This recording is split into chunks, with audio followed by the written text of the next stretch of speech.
So you had another dance partner? No, I only had one dance partner. That was Bobby. And anything after that, I worked by myself. Okay. I danced a lot of soft shoeing, clowning, and all of that. Soft shoeing, MCing, jokes. That was basically me, entertaining, introducing a lot of celebrities that might be sitting in the audience. What kind of jokes? Just jokes. Just don't ask me about them today. You wrote them yourself? Yeah, and then I picked them up, picked a lot of stuff up from other comedians and changed it around and all of that. Mm-hmm. You know, just enough to make time on the stage. Mm-hmm. You know, it was nothing that I was trying to star for myself. I just enjoyed doing it. Mm-hmm. I enjoyed MCing. I like to get up there with my tie tied and dressed and all of that. I enjoyed that. Mm-hmm. And then meeting the people, that was one of the biggest things. I used to meet so many people. I don't care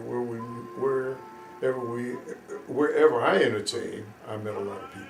Mm-hmm. And that was one of the biggest joys in my life, going back in that time. So now ask me a question and I'll see if I can answer it. So tell me about the political scene back then. What was it like for black people? What was on the minds of black people? Well, the biggest thing on minds for black folks then was a job, a good job, living a better life than what we were living. You got to remember, there was a lot of ghetto then. We didn't make a lot of money then. I can remember the first job that I had only made 85 cents an hour. And this was after I came out the service. And eventually to $1.10 an hour. So you can figure going back then, if you're not making the money, how far can you go? So politically, here in Philadelphia, you know, the judges was the biggest names on the political side, like Judge Milner and Dandruff. I can't remember them all. But you didn't have black mayors, you didn't have black folks in the administration here, at least here in Philadelphia. Job-wise, Campbell's Soup was one of the biggie jobs. The Navy Yard was phasing out. Sunship was phasing out. Those were big jobs, of course. Those were wartime jobs, you know. So as time went on, people had to find other jobs. So you had Bud's. That was a big job here in Philadelphia. That's there at Wissahickon and Huntington Park. That's a place that Trump wanted to buy and turn into a casino, which in my mind, I just couldn't see it for where it was and the area that it was in. It just didn't make sense to me, but it never materialized. Then PTC, that was the public transportation then. That's when they had the big fight. That was in 45. The whites did not want blacks coming into PTC because that was one of the best jobs in the city, which eventually changed to SEPTA. But they had that big fight. The National Guards had to come out and protect the trolleys and the people and all of that. And that's when blacks went into public transportation. Greyhound, no blacks. And I could have been one of the first going into Greyhound because I started driving the bus. I applied for a job, but I was too old. At that point, I was 37 years old when I applied at Greyhound. They told me I was too old. It wasn't too long after that, 2 years after that. Class action suit came up because of the age discrimination, which in this day and time, that's still on the dockets. Anybody today can still get a job, if they can handle the job, they can get the job. And if not, you take them to court. And it's one that you can win. It's a winnable case in court. But that's what it was back then. So things really didn't start a big change until somewhere around during the Korean War. A lot of things started changing then as far as jobs were concerned. If you qualified for certain kind of jobs, you could get them. Insurance companies, you had Bell Telephone then. That turned out to be a big job for the black woman, not necessarily the black male, but for the black woman. They could get jobs there, and that eventually changed, and that was phased out.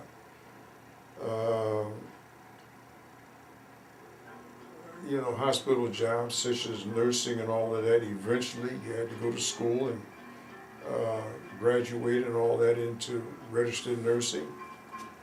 But hospital work was a big thing going back then. Those were the kind of jobs. You didn't have great jobs like you have today. It took a long time for blacks to move over into that field, into the insurance companies, having their own insurance agency. I know a lot of people today that I came up with that have their own insurance agencies and doing very well. But they didn't have that then. You had to go to the white insurance agency to get your insurance. Real estate, realtors, that wasn't a big thing then. You only had a few black realtors in this city. Now I'm speaking everything on this city because I know this city better than any place else. But I can imagine it was the same in other places. You have to remember, going back into that time, into the 40s and the 50s, people were migrating from out of the South. Right. So what about interracial marriages and relationships? That was a rarity. Okay. It was a rarity to see a black man with a white woman or a white man with a black woman. That was you've seen it, but that was a rare thing. You didn't have places to take a white woman. You couldn't go into the white hotels. You had to go to a black hotel or a rooming house and all of that. So in this day and time, all of that has changed. 64 changed a lot of things. Okay, and racial marriages are big today. No problem. Even in the South, you wouldn't think of walking down the street or going into a restaurant or store with a white woman. You get yourself home. Not today. It's a big thing today. Okay? You go to California, you go to Vegas, it's a big thing today. A white woman wants to, if she likes a black man, hey, she's going to meet that man, or vice versa. So racially, going back into the 40s and before,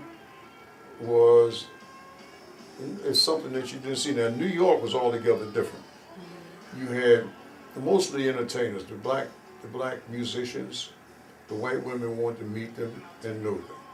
So that's what happened in New York. Even myself, going back into the era, I met white women. Not to go out with, but I met them. They made themselves known to me, by me coming off the stage and all that, going to have a drink with them, maybe sit down and have something to eat with them, and that's how it went. But in this day and time, you can see the difference versus then. Those were great times then, but you just had to be careful what you did and where you did it. So tell me about the political figures that came about in that era. Politically here, you didn't have like you have Mayor Netter, you had Mayor Street, you had Mayor Good. Before Good, no, there was no black mayors. They in the administration, in the council, you had blacks. Street came up through the council, Netter came up through the council, so they're good. But going back before then, no, it's all white. So what about Cecil B. Moore? Cecil B. Moore was an attorney, a great attorney in Philadelphia. He fought for a lot of things in his time. And this is going back after the riots that hit Columbia Avenue and just destroyed Columbia Avenue. That was a great street. As I was coming up as a kid and into my early teens, even 20s, that was a great street. There was a lot of activity then it was Columbia Avenue. And Cecil B. Moore said it was enough of this, especially where Girard College was concerned. He was the one that fought strong and hard to get blacks into Girard College. There's Girard College is mostly all blacks today, but it was Cecil B. Moore that fought for it. Cecil B. Moore was known and respected by the white man here in this city way before he won those kind of battles. It was through Cecil Moore that first the first fight for blacks to move into neighborhoods, going into restaurants, staying in the black hotels. A lot of this came through Cecil Moore. And what about white flight when most of the white people moved out to the suburbs? Do you remember? Sure, right. When the realtors, now you know, the real estate market, realtors, this is how they make their money. They can move one ethnic group into another ethnic group's area or group area and change the whole area. Now, you know, where I'm living today, this was predominantly white. All of this was white. All it takes is a realtor to move one black person into that area, the same way in West Philly, the same way in South Philly, and bingo, they start moving out. You take North Philly, there's a street in North Philly, Diamond Street. As a kid coming up, that was a very prestigious street. All whites, Jews. Then they changed Diamond Street really into a landlord type street. And eventually those nice houses that you used to see on Diamond Street started changing because they didn't take care of them. The plumbing went, the sewage went, and things like that. So people moved out and left the house standing. They did nothing with it. What happened? A lot of the Jews moved out to the Northeast. That was predominantly all white. Until here, roughly about 10, 15 years ago, blacks started moving out there. Now, where the white folks are going? Now they're going outside of the city. And some are coming back into the city. And some are coming back. Now, you take Center City, for instance. You take parts of North Philly, for instance. They are around 33rd, right across from the park. That's all going to change. It's all going to go back to whites because it's right across from the park for one. Can be a heck of a nice area and street too. And you have mostly whites going into your jobs, your bigger jobs in Center City and all that. This puts you right close to Center City. Right. And you have transportation that takes you right into Center City. You don't have to drive. You can go from 33rd, let's say 33rd and Dolphin. Let's start from there. Going south and all of that. You have transportation in the Center City. No problem. You can even walk it. That's right. No problem. You're right there at the parks. On the weekends, you have to go there and play tennis. Baseball, run, walk, picnic, all of that. All that's coming back. I noticed the diamonds, the baseball diamonds off of 33rd and Dolphin in the park. On both sides when you go down to about Oxford Street or into the park, where you might see a few blacks during the weekdays playing games or whatever they're doing. But then comes a point in time, white folks are coming in. Where they come from, I don't know. And play baseball, play softball. They have girls softball games and teams. I know a lot of schools, private schools come in during the spring and fall and play their games, but I'm talking about during the summer now when the schools are closed. I look at playgrounds and all that up here in the Mount Airy area. Black playgrounds where blacks normally play. You look at them on a Friday, on a Thursday, or Friday, you have the baseball games, football games, soccer games, pee-wee games, the pee-wee leagues and all that come in. You know, that's what's happening. It's because they don't have, in some areas they're coming from, evidently they don't have nice playgrounds. Park, Fairmount Park is the same way. I remember Fairmount Park there at 33rd and Dolphin. You get off the trolley there and walk across the street into the park. You had the old Woodside trolley. They turn there at 33rd and Dolphin in the park. The old open air trolley. That was a nice ride. You sit there and go from there to Woodside Park. Early on in Woodside Park, you had a swimming pool there, crystal pool. There was a point in time blacks were not allowed in there. You wouldn't even think about going into that pool or near that pool. because, you know, if it was just a few, there was a fight, you know.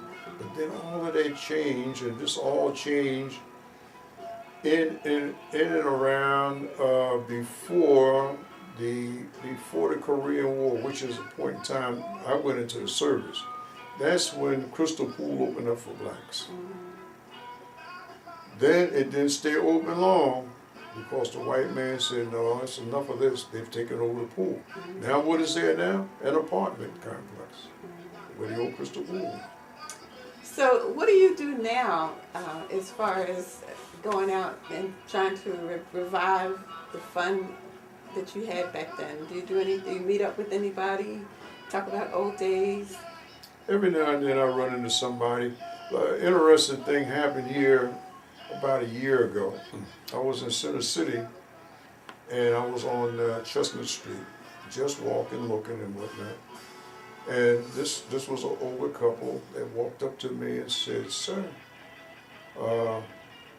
we know you. I said, you do?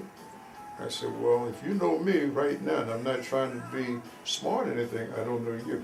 She said, the lady said you used to be in show business. I said, that's right. And she said, you had a comedy act with another person. I said, that's right. And we stood there and we talked. And you know, that's a rarity. That's great. And it made me feel good. Kind of made me stick my chest out. Hey, I'm being recognized. That's great. Yeah, because going back then we had the Latin Quarters on 13th and Walnut. And there was another thing that happened there. Jolly Joyce, that's the agent that I was trying to think of. There was two things going back that's coming to mind now. First was Donna Washington. She had a birthday party for her at the Earl Theater. Earl Theater was at 11th and Market. That's where all your big shows came into. And Jolly Joyce had asked me to, as a local, to attend her birthday party, and I did. Fantastically great. And I got to meet a lot of people there. And the same way with Nat Cole. He entertained at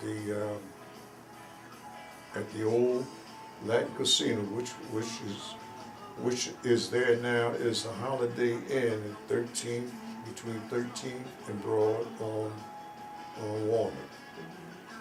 Right across from there is Marion Shuzette, and I know I'm going to say this name wrong, Marion Shuzette. She had a dance studio. She also taught a lot of chorus girls to dance. See, chorus girls was a big thing then. This was a black person that had a nice studio, second floor on Walnut. I went there myself to try to learn how to tap dance and all that. I learned some routines from her. But I never stayed long enough to get into the full rhythm of tap. She taught black and white, mostly chorus girls, how to dance so they could get, well, chorus girls then, that was a big job for them, you know. When they couldn't find nothing, they could get a job dancing like at the Latin Casino, at the Celebrity Club, Low Rascalers, which changed to the Ebony Lounge. That's at Broad and Spruce, or was at Broad and Spruce. You had Sims on Fitzwater, the OV Cater on 16th and Fitzwater. You had Palumbo's, all those clubs going back then. Around Broad and South. Huh? Around Broad and South. Broad and South, you had Peps. That was the show bar. You didn't have the clubs that had celebrity type entertainment. They just had bands, they had singers, and that was it. Showboat, which was around the corner at Lombard, they had, the only person outside of a band or singer was Richard Pryor. Really? I saw Richard Pryor there for the first time, and I met Richard Pryor there because he didn't know nobody really in Philadelphia. And I was introduced to him by Sid. I know his first name is Sid, the guy that owned the Showboat and the hotel. And he introduced me to Richard Pryor then, you know. And Richard Pryor was just coming up. making a name for himself. But you had a lot of great bands like Sonny Stitz and Gene Ammons and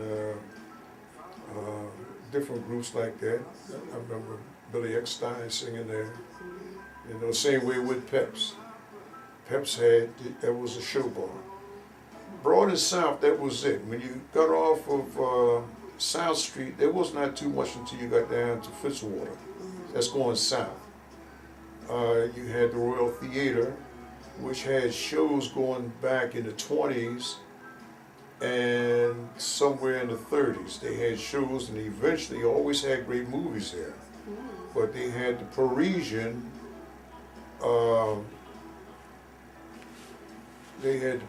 show there on Sunday, amateur show, amateur hour, which was also on the radio. The Parisian close was down in between Broad and 15th, that would be 14th and 15th, right next door to Stern clothes. Parisian was the clothing store. Arrows was next up on Market Street. That's the way it was back in those days. You know, and you ask me politically, I can't take you too far into the political side because as far as blacks was concerned, if you was not a undertaker, a judge, a magistrate, that was about as far as it went. And there were doctors, Doctors, lawyers. Mm-hmm. Sure, you had Judge Alexander. Now he was a great judge. You had Hobson Reynolds, undertaker. That was on Ridge Avenue. I can't take you too much further than that. Judge Millen, I remember him very well. He lived there on Pelham Road, up here in the Mount Airy section. Mm-hmm. So, if you were to look back on your life, you would say the highlight was definitely your dancing.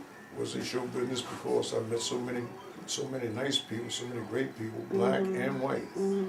Back in that time, I was invited to a lot of nice places, black and white. But that's as far as it went, you know. You know, you asked me about the interracial side. As far as Philadelphia was concerned, there was very little. And if there was, it was underground, you know. It didn't come up on top of the ground too well. That's the way it was then, because you have to remember, if you're looking back into the 40s and the 50s, what was happening then? The South was still going strong with Jim Crow, lynching and all that kind of stuff. People was migrating from the South north. You had the Underground Railroad and all of that kind of stuff. You still had that back in the 40s. You see, so when you came north, the white folks still wanted a stronghold here in the north. You had Detroit. People went to Detroit, Chicago, Philadelphia, New York. What about the black churches in Philadelphia? Churches? Oh, you had great churches here. It's always going to always be. Baptist Church was the biggie. Shiloh was one of your biggie churches here in Philadelphia. It was on Bainbridge Street, 22nd and Bainbridge. And then you also had Shiloh. I don't know whether they were connected. They had 12th and Lombard. That was Shiloh. You had great Baptist churches here. You know. And great catering services, right? Catering services, yeah. You had great catering services. Mostly all white catering services. They were big. The white catering service was big. You had places all along Broad Street. Excuse me. Catering services that hired black folks. That was a fairly good job. Or it could have been a part-time job if you had a full-time job somewhere, you know, because catering was only certain days of the week. So, and mostly in the evening. So if you had a good daytime job and they call you up, oh, you know, so and so, we have a catering to deal with such and such a place. Bingo. They had more parties back then. Parties was big. Yeah. Speakeasies was big. The way you turned, there was a great speakeasy in Philadelphia. And I learned, believe it or not, about some of the speakeasies from outsiders, outside the entertainers that came into Philadelphia. You know, pies. I never knew anything about pies down on 17th and Bainbridge. Some of the best fried chicken in the world. If you want some good fried chicken, you know, and I wasn't a great drinker then, but I like good food, for chitlins, fried chicken, and all that. Go to pies. Bainbridge Street. You know, 17th and Bainbridge. You had Emerson Club there, 15th and Bainbridge. They in Emerson, you had some of the biggest top games in Philadelphia. Played right there in Emerson, money-wise. You know. Well, we're going to look at some of the pictures, and you can tell me a little bit about